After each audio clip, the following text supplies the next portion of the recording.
Joy channel. Today I want to talk about the difference between a fear-based world and a joy-based world. We've been talking a lot about fear and joy.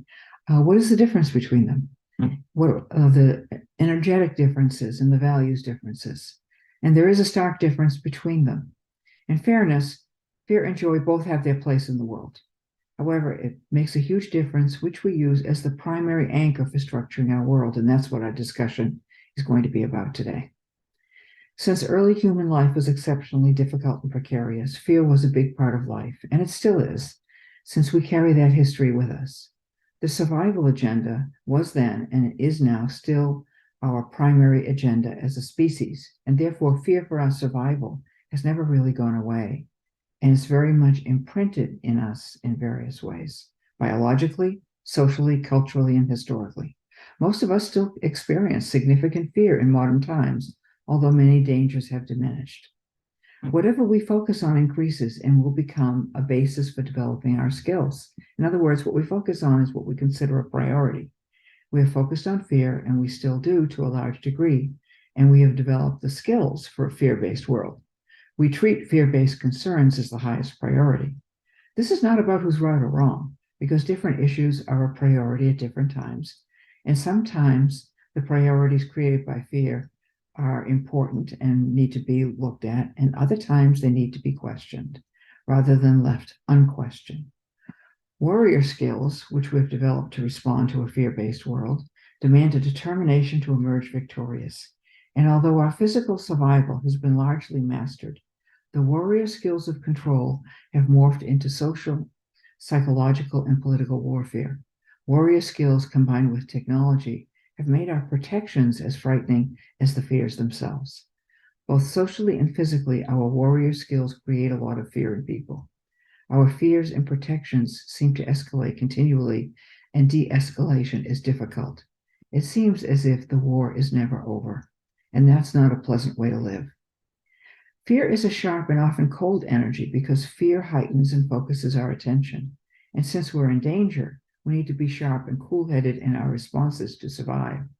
Our cultural systems have revolved around survival with warrior skills prized above others. The warrior skills have elevated some over others and created a defensive spirit in many people because of the ease with which threats are perceived and assigned. It does not feel good to wonder when you're going to be attacked next about something that has nothing really to do with you, but which stems from a feeling of threat in somebody else. What people think and feel is not under your control, but many act as if they are. And that mistake increases aggression and defensiveness and keeps us at each other's throats. Every time we go to war, we not only create physical and psychological damage in people, but we also harm the earth with the chemicals of bombs that poison the earth and water, making areas of conflict uninhabitable for a long term and giving many people who live in these areas terrible diseases like cancer.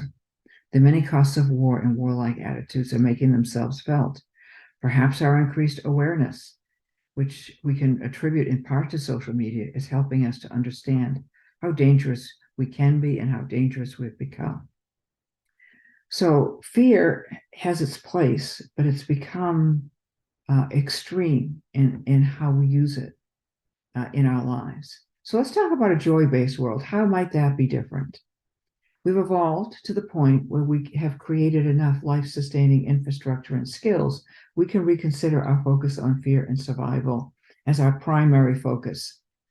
This is not a Pollyannish attitude. The survival agenda has been achieved. There are 8 billion of us, and we are in danger of destroying the earth and each other if we don't shift our focus to thriving and health of the planet and individuals as our primary investment. So what is the energy investment we can use to create a thriving and healthy world? I will suggest to you that joy will go a long way to helping make that happen. Joy is lighter. It's a more generous energy. It's friendly, and it perceives a friendly universe that supports us. And as complicated and ugly as human history has been, the joy as a practice admires and has gratitude for the beautiful resources created throughout history that make our lives work today. Joy is an energy that enables us to feel lucky to be on this earth, enjoying this magnificent experience of life.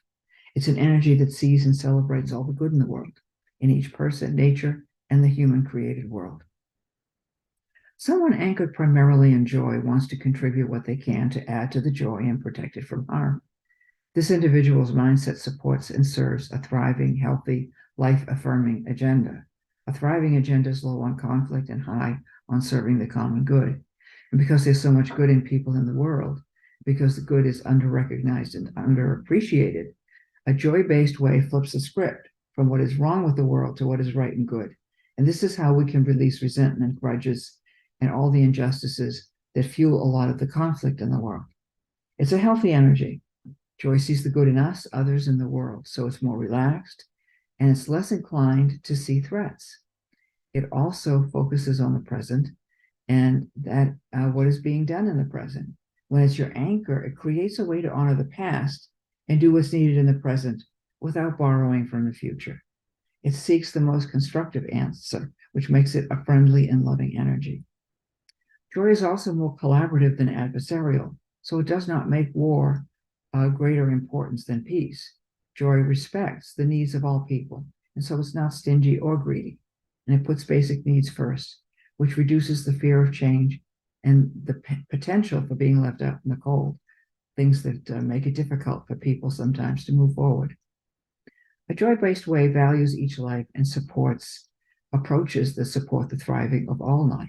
It is not just a feeling, it's an intelligence, it's an anchor, a practice, a skill, and a compass.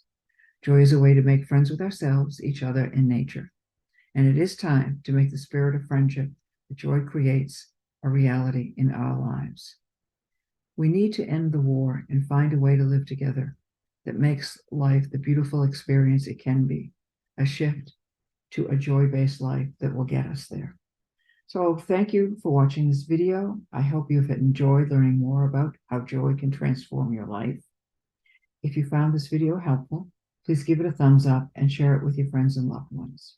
And don't forget to subscribe to our channel for more videos on the transformative power of joy. I'll be back soon to give you more information about how joy as a practice and compass can transform your life. Stay well and joyful until then. Thank you.